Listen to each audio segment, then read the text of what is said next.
Interim Superintendent Jerry Benaquista, and welcome to Around the U, where we get to highlight some of the great things around our school. This month's forum is where I share with you all the great happenings around Township of Union Public Schools. Let's get started. Even though I've been in Union, for a long time, I've been in many different roles. And I received an email not too long ago from one of our counselors, Erin Jackson, and her students at Franklin Elementary School wanted to know a little bit more about me. So what we're going to do is answer some questions that the students at Franklin wanted to know. Hi, Mr. Benaquista. My name's Natalie. I have a question for you. What do you do? Natalie, I have to tell you, even though it seems like a simple question, it's not a simple answer. What do I do? Well, as a superintendent of the Township of Union Public Schools, one of the main things is I want to make sure all our administrators, teachers, support staff, and all our employees are collaborating for the best interest of our students. I want to make sure that students have an opportunity to be able to get an education that will allow them to be whatever they want to be when they grow up.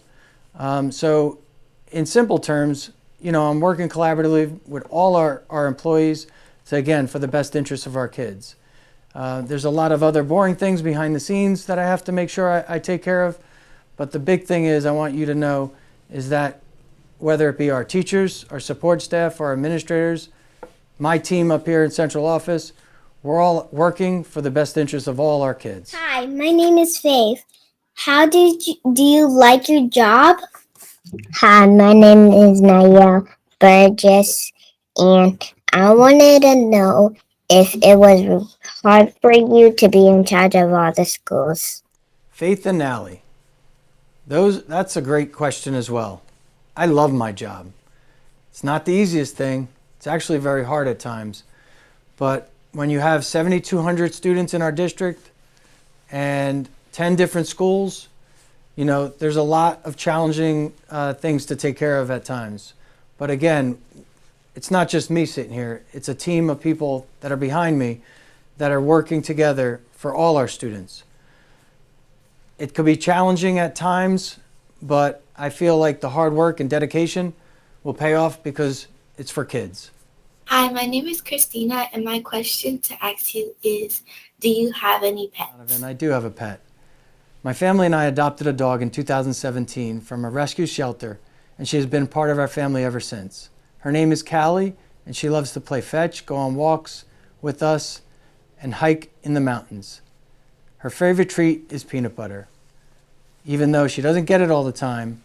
However, when she's doing well, listening, we'll make sure we give her a nice peanut butter treat. Hi, my name is Leah Montoya, and my question is, were you excited when you became superintendent? I have to tell you, Leah, I was very excited when I was named interim superintendent. Ever since I got started in education, starting as a substitute, I worked my way up with admiration that I would be sitting here one day as a superintendent. Well, now I get the opportunity to work with you as well as all the students and parents in our district. So I'm very excited, I have to say, that I have this great opportunity to work with everyone in our community. Hi, my name is Mason Enchinaldi. My question is school going to be safe to open? Mason, this is also a very good question because it impacts so many people. Whether it be COVID or just a normal day of school, we want to make sure all our students are safe. We want them to feel safe and know they're safe when they're coming to school. Obviously, COVID has caused a lot of challenges for our school district, but I want to make sure that you feel safe and comfortable when you come back to school, knowing that our custodians, our administrators, our staff are all working very hard to change things instead of doing them like we used to make sure that our buildings are sanitized, our bathrooms are getting cleaned, our cafeterias are getting wiped down, our desks are getting cleaned at night.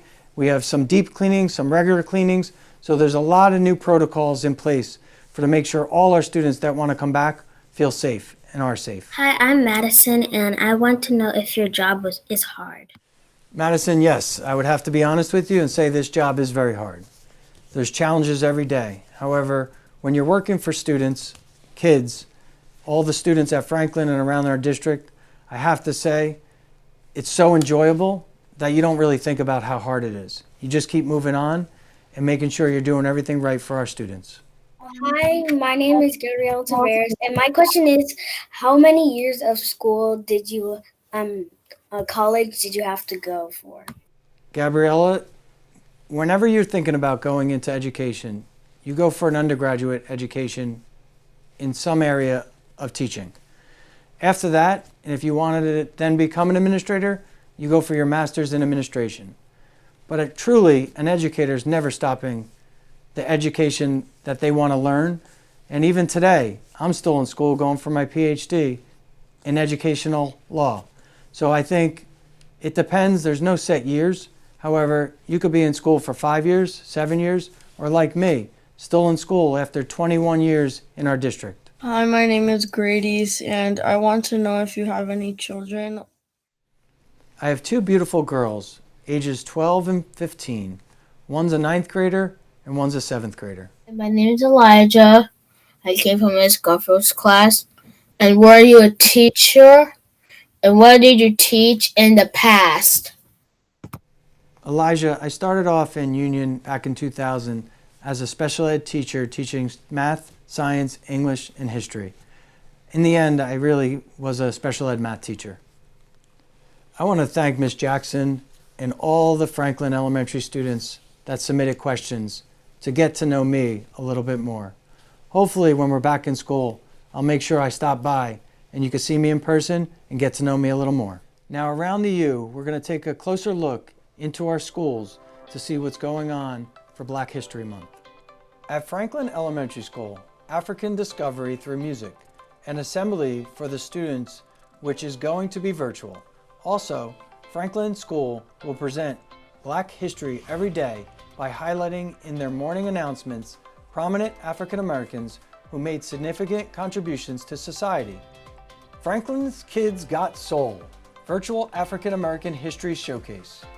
Students will submit videos of themselves showcasing their choice of artwork, musical selection, poetry readings, dance numbers, or any tribute that celebrates African American history and culture. Our scholars at Franklin Elementary School will also participate in several activities. The scholars will learn about African American inventors through stories and Bitmoji classrooms. Students will then follow up with a project to plan to be engineers to invent something and present this in a flip grid. Students will also research a chosen African American person and create an information writing piece describing the person and what made them famous. Students also can dress up as their chosen person to present to the class. Students will also read and discuss literature and poems written by African Americans. Students can recite poems to submit to their class. At Hannah Caldwell Elementary School, students will be reading about African American hero each week. Some of the heroes are Benjamin Banneker, Mia Jensen, Louis Armstrong, Stevie Wonder, Aretha Franklin, and George Crumb. The students will learn about influential African Americans through readings and short videos. The children will pick one famous person to draw, focus on features of face. Then the students will share his or her drawings. The students will study and research an influential person and present their findings to the class. One grade will be focusing on Harriet Tubman and will discuss her bravery. The children will write and illustrate their stories telling about a time when they were also brave. At Jefferson Elementary School, many of the students will be choosing an African American to report on and make a presentation to the class using Google Slides. They will tell about their early life, accomplishments, and what lessons they learned from researching this particular African American. At Kwame Middle School, ELA classes will have mini Harlem Renaissance Poetry Unit, a stamp project where the students may select any Black American that they believe should be the face of a new stamp and write a persuasive letter explaining their position. Also, the team has created lessons to tie in Maya Angelou to our novel unit. Students will read poetry by Langston Hughes and examine his life and works. They will also focus on a significant relationship between poetry and history, significantly looking at Amanda Gorman and her works. As of late, Amanda Gorman made her mark as a 22-year-old poet who read the President Biden's inauguration. The Social Studies Department starts off the month with Origins of Black History Month with an Ed Puzzle video. We will highlight African American service in the American Revolution with our current unit for the second week and beyond. We will also be incorporating daily inspirational quotes from influential African Americans and discuss their impact in American society and beyond. In math, students will be completing a famous Black mathematician research project in which the students will discover his or her contributions to modern mathematics. In the library, they have added a Black History Month group in McInville. For now, it includes nonfiction, poetry, memoirs, and biographies, as well as a link to our African American info-based database and the website of the National Museum of African American History and Culture. At Burnett Middle School, the Burnett Middle School teachers will dig deeper this month to provide students with more context around this year's theme, the Black family representation, identity, and diversity. Through this year's theme, all subject area teachers are encouraged to have students connect the past, the present, and future because Black history is American history. Burnett is developing an 8th grade Black History Virtual Museum, slated to go live in mid-February. Science classes will focus on Black pioneers in STEM-related fields and bring awareness to less celebrated figures in groundbreaking roles. We also encourage our Black students to pursue a STEM career to close the gap in this underrepresented profession. ELA classes will focus on the present and future, young Black leaders, and how they can impact our community. That's a brief look of what's happening in some of our schools in reference to Black History Month. At Union High School, our Fighting Farmers had some standout moments this past month. Our athletic program has always been a sense of pride for our town. A few of our student athletes are taking their careers to the next level, and I want to congratulate the following student athletes who signed their letter of intent to attend the following colleges. Terrell Cannon will be playing football at Lafayette University.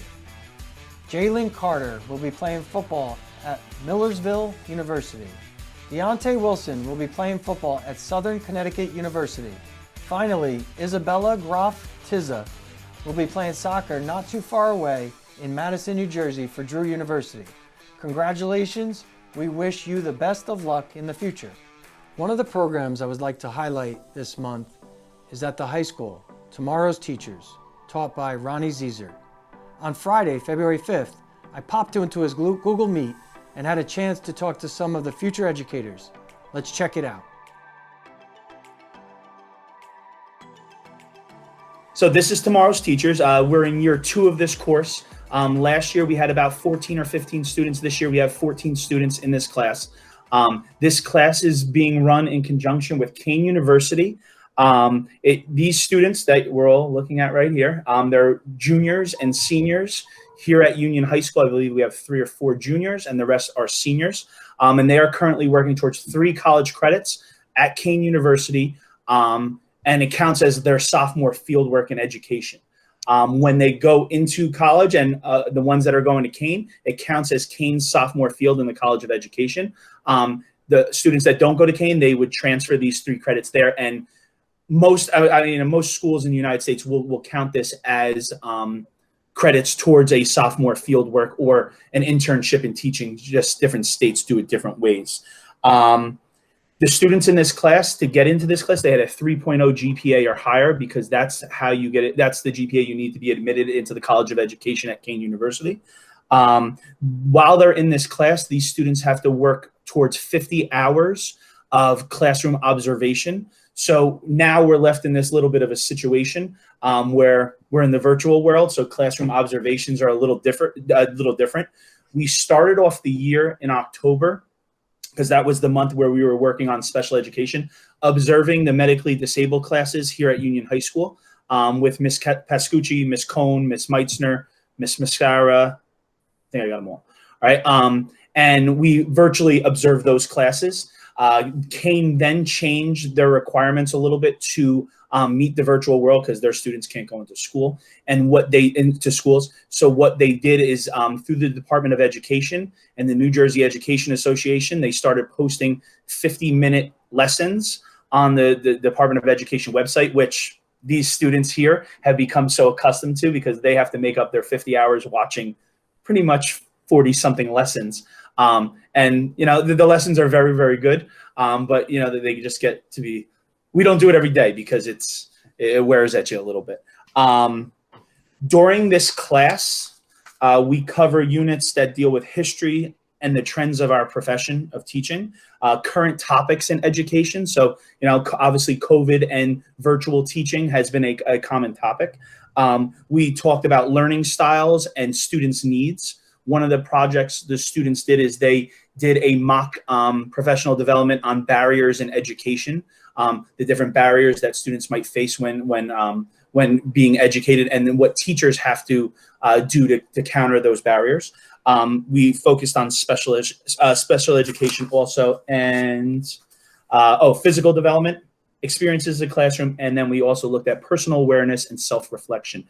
Those are what is covered in this class, and we're getting to some of them as the year goes on. Speaking to the self-reflection, which I feel is a very big component to constantly growing as an educator, did you tie that into, because, you know, today everything in education should be tied to professional development, and, you know, the willingness to constantly, not just, I think you guys being future educators, I think we'll always want to educate yourself. I think it's ingrained in you if you want to get into the field of education.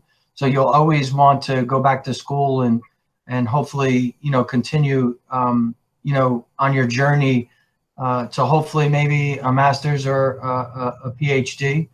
But at the same time, within your, you know, when you're hired as a teacher, you have to find ways to continually grow and challenge yourself to get better, you know, on different aspects of education. So, you know, the Department of Ed is very big on districts showing that that they're able to attach professional development to pretty much all aspects of our school system. So if you talk about, you know, observations, you know, they want to also see that when the observation was lacking in a certain area, that we tie, you know, professional development to, again, it's not about walking away from that observation. It's about providing that support. That's what education's about.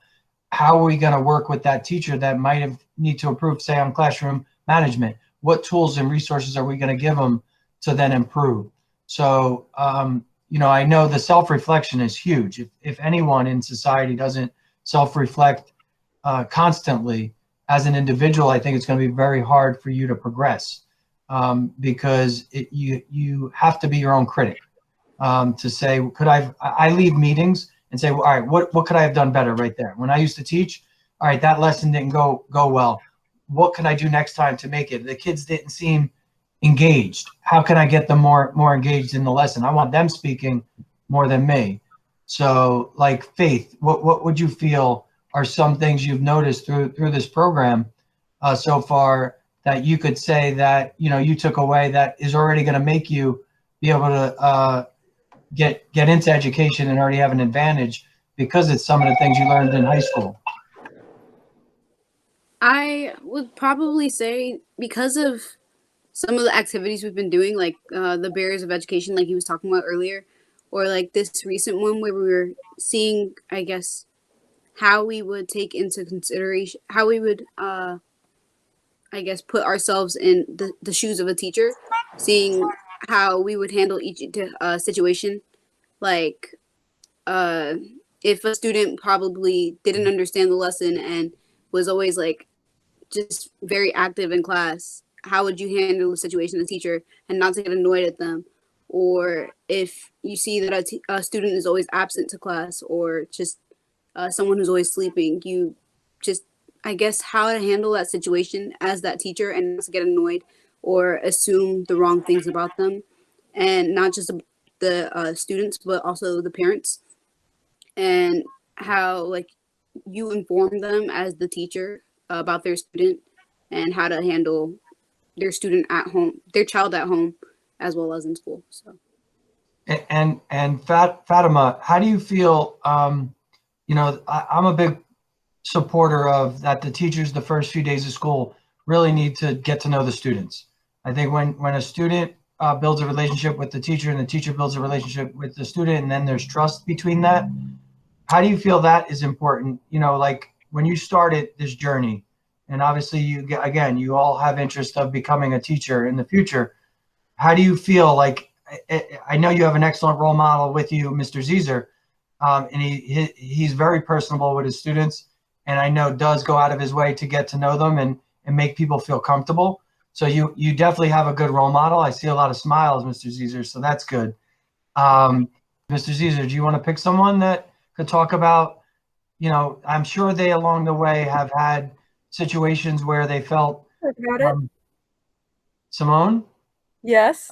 Do you want to? Oh, absolutely. So Okay. I think that the most important part is to connect with your students and just get to know them, find their common interests, find the different ways they like to learn. Every student is different. Every kid is going to be different. Every teacher is also different. I think it's so important to find, personal connections within the students to keep them engaged with the things that we're learning and the way that, the world is constantly changing, society is constantly evolving.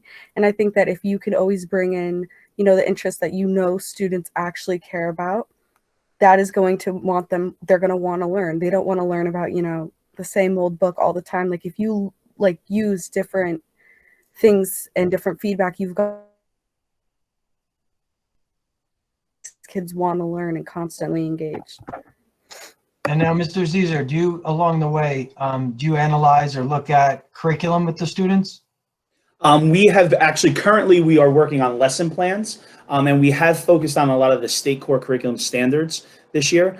We do get into like the curriculum of our school. We will use the high school curriculum for obviously for the different classes or different grade levels. But pretty much right now we're focusing on the New Jersey core curriculum standards, and we're focusing on building our lesson plans according to those plans or those standards. I would love as one activity if you could find some time to pick one of our curriculums where as a collaborative group they're looking at, and this is something I want to do in our future, is have our students analyze our curriculum and give us feedback is if they feel it's equitable to them. Is there anything that could be added to the curriculum to make all of our students feel a part of it? So, I think a lot of times educators, we create this curriculum, that then our teachers deliver. But I think we need, more student involvement. I think I always look for ways to get student feedback. And anything that a child's sharing with you, one of your students, when they're able to give you how they feel, there's probably 20% of the rest of the population that feels that way. They're just voicing it. So that's why it's important when we talk in class that, we want everyone to have a chance to be part of the class and speak out, because everyone needs to be valued, and they're based on their background. We need to hear from everyone, because as a collective group and as a community, we're going to grow when we hear and get more student input. So that would be something I would definitely like to, before this group leaves you, is to see if what curriculum they picked, and see if there's any suggestions they could give us on how we could make it relate more to the young adults today. And I think moving forward, almost like doing an audit, having students almost auditing your curriculum to say, yeah, I do feel, because I'm sure there's times you've taken classes when you were with us through your journey in Union, and you felt like you didn't connect to that class. Part of it might have been because of the curriculum. Part of it might be other reasons too. But I think, if it's a way, and this would be very beneficial to you guys, because you might be writing curriculum one day. So you want to always think about, the students in front of you when you're writing that curriculum, and making sure that we're bringing in resources that are, our entire student population can relate to. So, so when you guys are in this, is there ever any a point that, is it all within Union High School? Is there time that they get to go in a non-COVID time, they would be visiting Kane? Yeah, so in a non-COVID year, no. So Kane has something planned virtually as a leadership like workshop. Last year, when it was non-COVID, we went in December, where Kane brings the students that are all from the state of New Jersey that are in the Tomorrow's Teachers program, Rawley, Elizabeth, Jefferson Township, to name a few, have them with conjunction at Kane University, and they bring them all there for a leadership, leadership. Professional development for the most part. Yeah, so that's the real tie that we have to Kane, besides obviously the curriculum and the credits that are there. We were supposed to go 2 times last year, but obviously in the end of the year, April or May, it was canceled due to the COVID issues, and the December one this year was canceled, so they're planning a virtual one. And you mentioned other schools. Is there ever any time where our Tomorrow's Teachers could collaborate with like Rawley's Tomorrow's Teachers? So when we were at Kane University for that one professional development, it was all about that. It was all about, the Union kids and the Rawley kids and the Jefferson kids and so on and so forth. And then also the teachers, that was our chance for myself and, the different teachers to actually sit down, because we never really got to do that either, where they were in their professional developments with people from the education department at Kane, and then we were in a room kind of working with the directors on how to fix the program, how to alter the curriculum and things like that to fit the students. Little did we know what was going to happen in 2 months after that, but we would have changed it completely. But they're constantly doing things to bring the students a couple times a year, and to make sure the teachers that are working in the same, teaching the same class, that are working together, because I'm the only one in high school that teaches it, and so is the lady at Rawley, and the guy from Carteret, and the guy at Jefferson. So there's nobody else that teaches it. So those are kind of our group that we can communicate with and build from there. And I have 2 things before we start wrapping up. From any of the students could answer. One is, with us thrusting into this new learning platform, where when most of our teachers that have been teaching with us for many years, this is the last thing they would have probably expected, that they're teaching through a computer to students. What is one or two, and I know students today are much more comfortable in front of the camera. There's tons of different apps you guys use nowadays that are used to where you're uploading videos and stuff like that. But many of our teachers, haven't taught. They're used to standing in the class, moving around the class, working with students. Do you feel that it's a learning curve to delivering lessons through a computer? Just for example, eyesight, like eye contact. When you're at home on the computer, I'm actually trying to learn more about it. So when I'm at my meetings, or during our monthly Board of Ed meetings, where should I be looking when I'm delivering the lesson as a teacher? Should I be looking at the camera? Should I be trying to move around and look at different students to see, just again, when I'm in the classroom, I can be much more animated. Virtually, it's a lot harder. Any suggestions that you guys could give?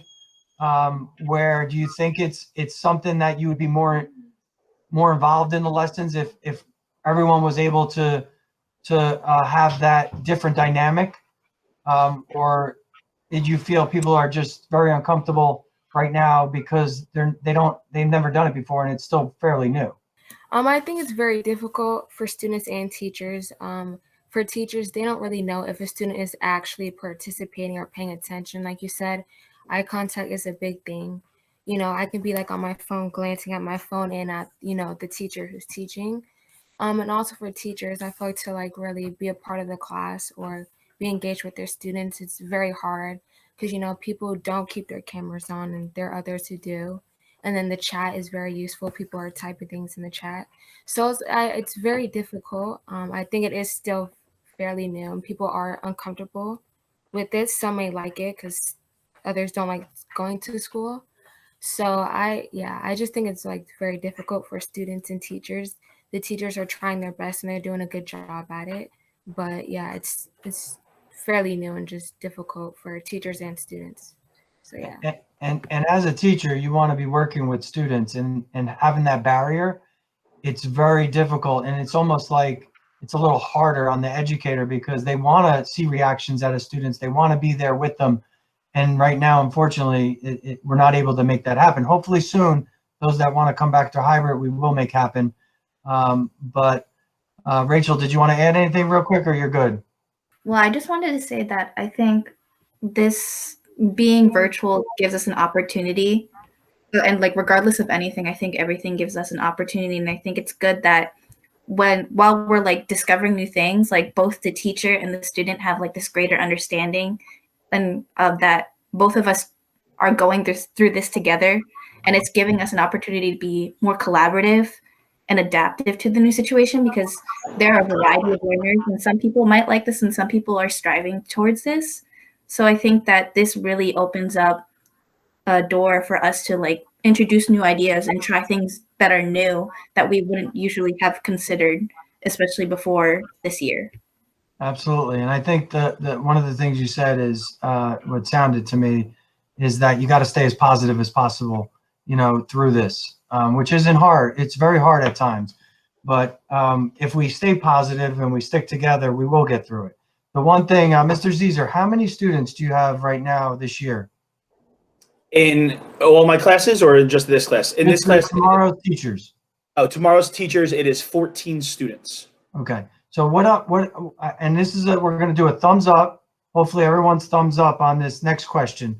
But Mr. Zezer, I would like to start as they become seniors and go into college, if they are still pursuing education, if we could keep an ongoing Google Doc of our students as well as the schools they're going through too. So then I want to kind of keep in touch with you guys and have our district keep in touch with you guys, because I'm going to ask you a question. Since now you are all part of the union community, when you become a teacher and you're ready to get into the field of education, what district, or I should say, because we're going to do thumbs up, is the Township of Union Board of Ed going to be the first district you reach out to try to get a job? Well, I would hope you guys, first of all, I wish you the best.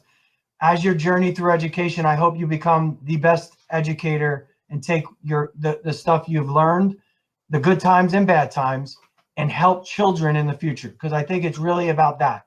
We don't know what the children of 10 years from now sitting in front of us are going to be like. We're also not going to know their needs, because every year it changes based on, I think the population of students growing up, the needs are different. They change.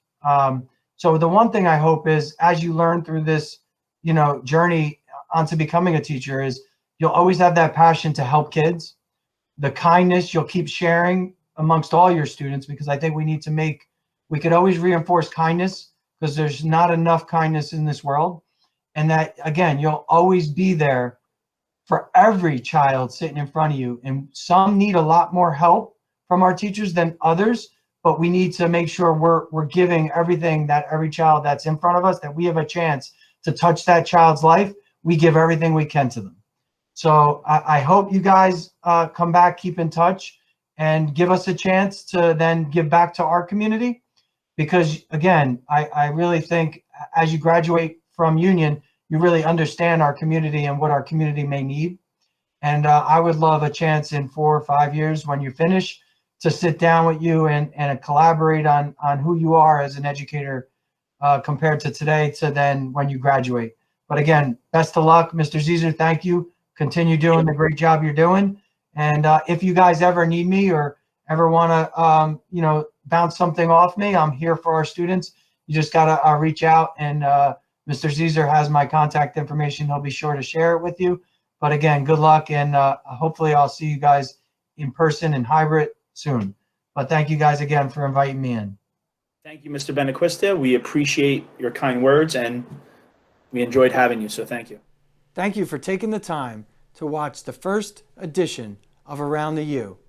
And I hope to see you around the U.